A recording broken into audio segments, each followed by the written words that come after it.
I'm in an auto camp on Route 66, just west of Gallup, New Mexico. If I tell it, perhaps it'll help me. Keep me from going crazy. I gotta tell this quickly. I'm not crazy now. I feel perfectly well, except that I'm running a slight temperature. My name is Ronald Adams. I'm 36 years of age, unmarried, tall, dark, with a black mustache. I was born in Brooklyn. All this I know. I know that I'm at this moment perfectly sane. That it's not me who's gone mad. It's something else. Something utterly beyond my control. I've got to speak quickly. At any minute, the link may break. This may be the last thing I ever tell on Earth. The last night I ever see the stars.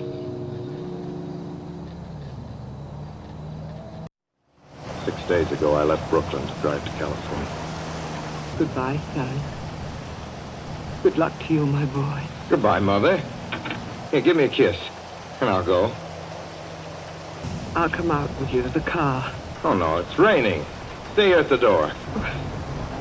Hey, what's this? Tears? I thought you'd promised me you wouldn't cry. I know, dear. I'm sorry. But I do hate to see you go. I'll be back. It'll only be on the coast 3 months. Oh, it isn't that. It's just the trip. Ronald, I wish you weren't driving. Oh, Mother, there you go again. People do it every day. I know, but you'll be careful, won't you? Promise me you'll be extra careful. Don't fall asleep, or drive fast, or pick up any strangers on the road. Oh, gosh. I think I was still 17 here, you chump. Oh. And why? I mean, as soon as you get to Hollywood, won't you, son? Of course I will. Don't you worry. There's nothing going to happen. It's just 8 days of perfectly simple driving on smooth, decent, civilized roads. A hot dog or a hamburger stand. I was in fine spirits. The drive ahead of me, even the loneliness, seemed like a lark. I reckoned without him. Crossing Brooklyn Bridge that morning in the rain, I saw a man leaning against the cables. He seemed to be waiting for a lift. There were spots of fresh rain on his shoulders. He was thin, nondescript, with a cap pulled down over his eyes. I would have forgotten him completely, except that just an hour later, while crossing the Pulaski Skyway over the Jersey Flats, I saw him again. At least, he looked like the same person. He was standing now with one thumb pointing west. I couldn't figure out how he got there, but I thought probably one of those fast trucks had picked him up, beaten me to the Skyway, and let him off. I didn't stop for him. Then late that night, I saw him again, standing under an arc light by the side of the road. He hallooed at me this time. Hello! Hello! I stepped on the gas like a shot.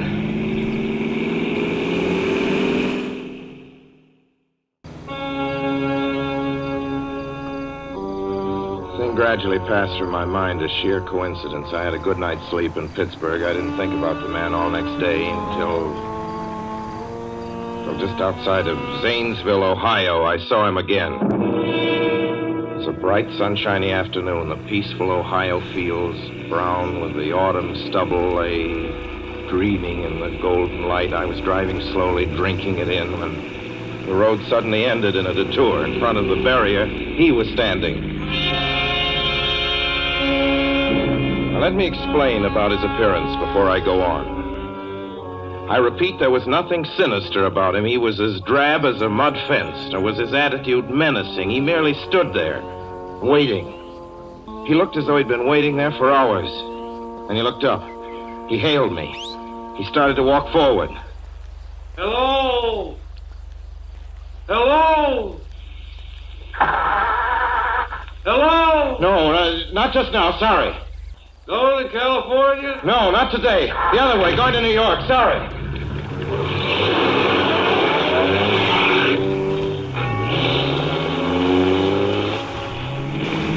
After I got the car back on the road again, I felt like a fool. Yet the thought of picking him up, of having him sit beside me, was somehow unbearable. the same time, I felt more than ever unspeakably alone.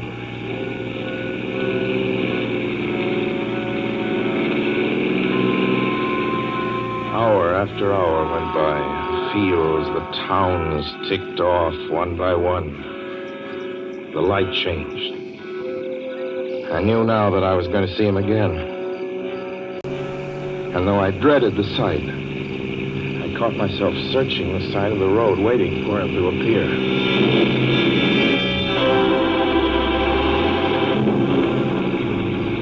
Beginning to hate the car. If I could have found a place to stop, to rest a little. I was in the Ozark Mountains of Missouri now. A few resort places there were closed, only an occasional log cabin, seemingly deserted. That's all that broke the monotony of the wild, wooded landscape. I had seen him at that roadside stand. I knew I'd see him again. Maybe at the next turn of the road. I knew that when I saw him next, I would run him down.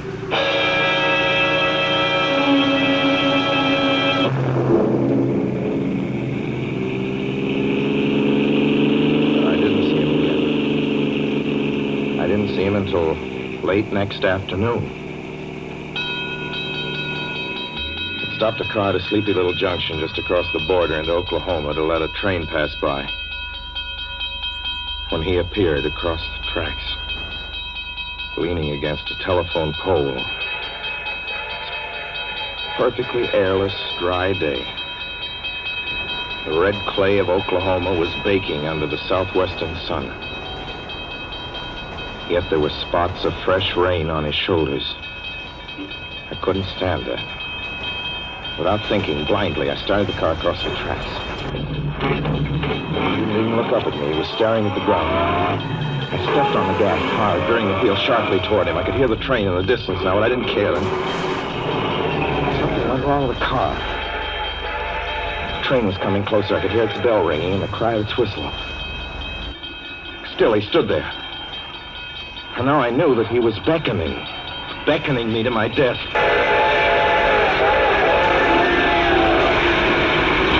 Frustrated in that, the starter worked at last. I managed to back up. When the train passed, he was gone. I was all alone in the hot, dry afternoon.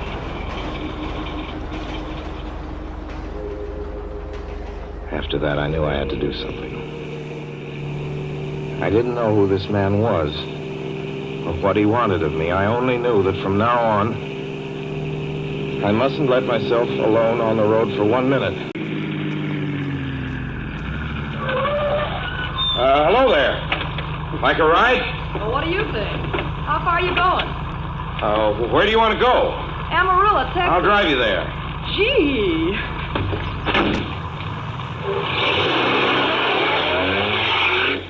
Gee, what a break You this is. hitchhike much? Sure. Hey, look out! Did you see him? See who? A man standing beside the barbed wire fence. I didn't see anybody. No? What'd you think you was doing? Trying to run into the barbed There's wire a man fence? there, I tell you. And I was trying to run him down.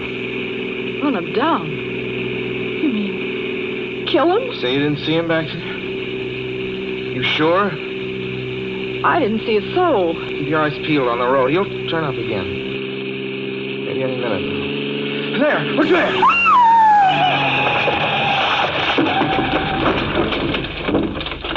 How does this door work? I'm getting out of See here. him that time? No, I didn't see him that time. And personally, mister, I don't expect never to see him.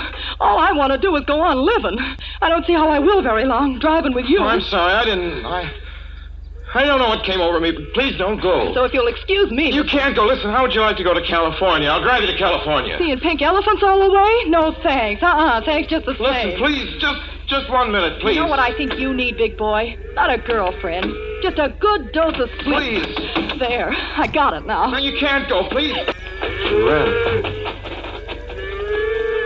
As though I were a monster. A few minutes later, I saw a passing truck pick her up. I knew then that I was utterly alone. was in the heart of the great Texas prairies. There wasn't a car on the road after the truck went by. I tried to figure out what to do, how to get hold of myself. If I could find a place to rest, or even if I could sleep right here in the car for a few hours along the side of the road. I was getting my winter overcoat out of the back seat to use as a blanket when I saw him coming toward me, emerging from the herd of moving steer. Hello?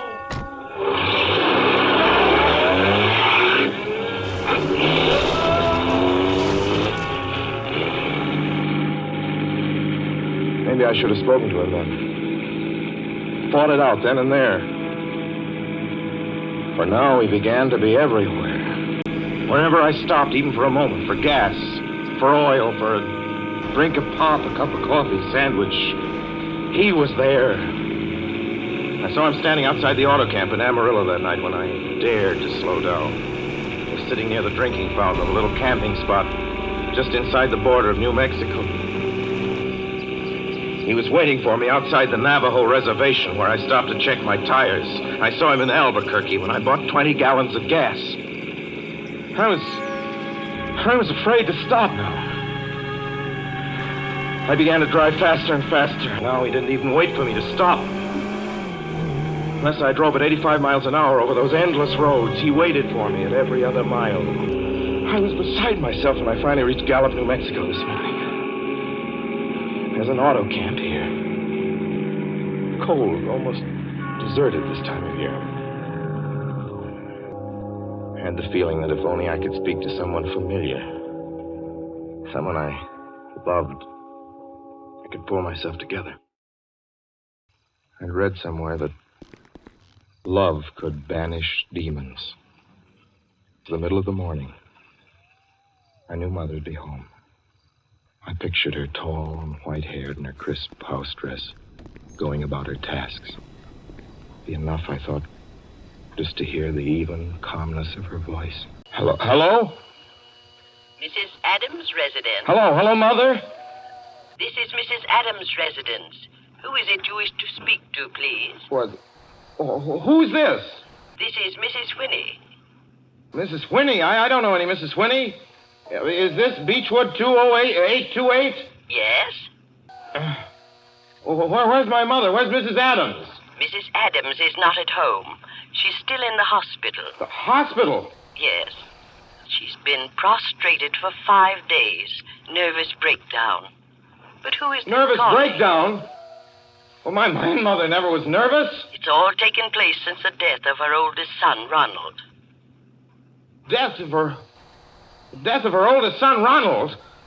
It's all been very sudden. He was killed just 6 days ago in an automobile accident on the Brooklyn Bridge. We're sorry, the number you have dialed is not in service at this time. We're sorry, the number you have dialed is not in service at this time. And so I'm sitting here in this deserted auto camp in Gallup, New Mexico. I'm trying to think. Trying to get hold of myself. Otherwise, I'm going to go crazy. Ahead of me stretch 1,000 miles of empty mesa. Mountains, prairies, desert. Somewhere among them, he's waiting for me. Somewhere I shall know who he is and who I am.